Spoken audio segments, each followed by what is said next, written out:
early 20th century, there was an artificial refrigeration technology, which could guarantee the freshness of food and the preservation of nutrients.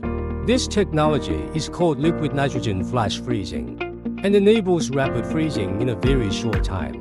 When we place the fresh sea bass in the liquid nitrogen flash freezer, the temperature inside the freezer quickly drops to -196.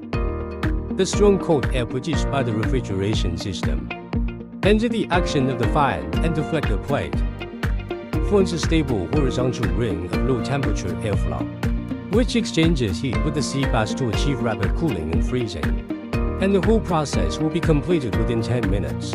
It ensures that nutrients are not lost and also preserves the original taste and texture of the sea bass after thawing.